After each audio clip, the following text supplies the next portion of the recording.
In 1904, a man named Nsala sat on a missionary's porch in the Congo and stared at two small objects on the ground in front of him, a tiny hand and a tiny foot. They were all that remained of his 5-year-old daughter. Soldiers had come to his village because it had not collected enough wild rubber that month. So they killed her, and they killed his wife, and they left him these two pieces as proof that the work had been done. A missionary photographed him sitting there, looking at what was left of his child, and that photograph helped bring down one of the most powerful men in Europe, not a warlord, not a tyrant in a distant empire, a king celebrated across the civilized world as a great humanitarian. This is the true story of Leopold II and how a man can murder 10 million people and still get a statue. Leopold was the king of the Belgians, a constitutional monarch of a small, wealthy, modern European country. He was intelligent, charming, and consumed by a single ambition. He wanted a colony. The great powers, Britain, France, had their empires, and Leopold wanted his own private piece of the world. The problem was that his own government and his own people had no interest in colonial adventures. So Leopold decided he would not acquire a colony for Belgium. He would acquire one for himself, personally, as a private individual. And he understood, better than almost anyone of his age, that the way to take something monstrous is to wrap it in the language of kindness. He presented himself to the world not as a conqueror, but as a philanthropist. He funded geographic societies. He hosted humanitarian conferences. He spoke movingly about ending the Arab slave trade in Africa, about bringing Christianity, science, and civilization to the Congo basin. He branded his project as a charitable mission to uplift a benighted people. The powers of Europe, gathered at a conference table in Berlin in 1885, were so charmed that they handed him a piece of Central Africa 80 times the size of Belgium. They called it the Congo Free State. The word free did not refer to the people who lived there. It meant free of tariffs and free for him. It was not a Belgian colony, it was the personal property of one man. And then the mask came off, slowly, where no one in Europe could see. At first, the wealth came from Ivory, but then the world changed. The bicycle craze arrived, and then the motor car, and suddenly the entire industrial world needed rubber for its tires. And the Congo was full of wild rubber vines. Leopold's private state became a machine with one purpose: to extract as much rubber as physically possible, as cheaply as possible. And the cheapest possible labor is labor you do not pay at all. So they built a system. Each village was given a quota of rubber to deliver. To force the men into the forest to collect it, Leopold's private army, the Force Publique, would march in and take the women and children hostage, holding them until the rubber arrived. If the quota was late, the hostages might starve. If a village resisted or failed too many times, the soldiers were sent to make an example. And here the system produced its most infamous detail.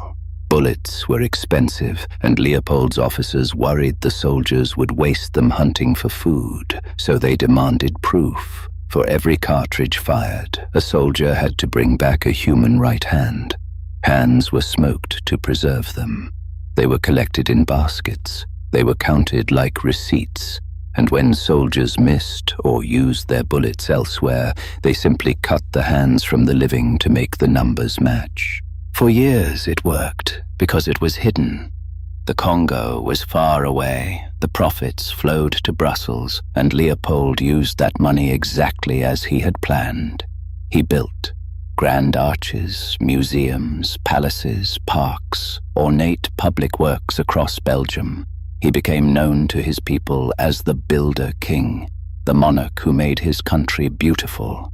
The hands in the baskets were on the other side of the world, and the men who counted them did not write home about it. But it began to unravel because of small, stubborn people. The first was a shipping clerk in Antwerp named Edmund Morel. His job was to watch the cargo, and he noticed something that did not add up. The ships came back from the Congo overflowing with rubber and ivory, a fortune. But the ships going out to the Congo did not carry goods to trade for it. They carried guns, chains, and soldiers. There was no trade.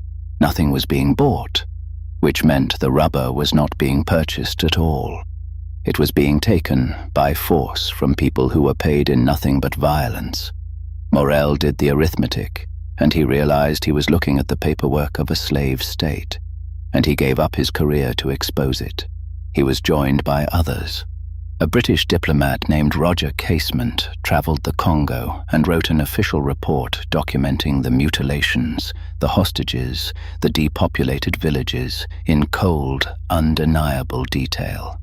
Missionaries, including the woman who photographed Nsala and his daughter's hand, sent their images back to Europe, where they were projected onto screens in front of horrified crowds. The writer, Mark Twain, wrote a savage satire in Leopold's own voice. Arthur Conan Doyle, Joseph Conrad. The truth, finally, became impossible to ignore. How many died is something we will never know precisely, because the man responsible made sure of it. The estimates, drawn from population studies, are staggering. As many as 10 million people, roughly half the population of the Congo, dead from murder, starvation, exhaustion, and disease over a little more than 20 years. A death toll on the scale of the worst events of the century that followed, caused ultimately for the profit of one man who never set foot in the country. In 1908, the scandal grew so large that the Belgian government was forced to do something almost unheard of. They took the Congo away from their own king, buying his private state and turning it into an ordinary colony to stop him. And as Leopold handed it over, he had the records of his rule burned. The furnaces ran for days. He is reported to have said that the Congo was his, and that no one had the right to know what he had done there. He destroyed the evidence, and he kept his reputation, and he died the following year a wealthy man in his palace, an honored monarch. And that is the part that should disturb you most, because his plan worked. For a century in Belgium, he remained the Builder King. His statues stood in public squares. His name was on the arches. The 10 million were a footnote, if they were mentioned at all. It is only very recently, in our own lifetime, that crowds have begun to pull those statues down, and that the country has started reluctantly to look at what the gold was actually made of.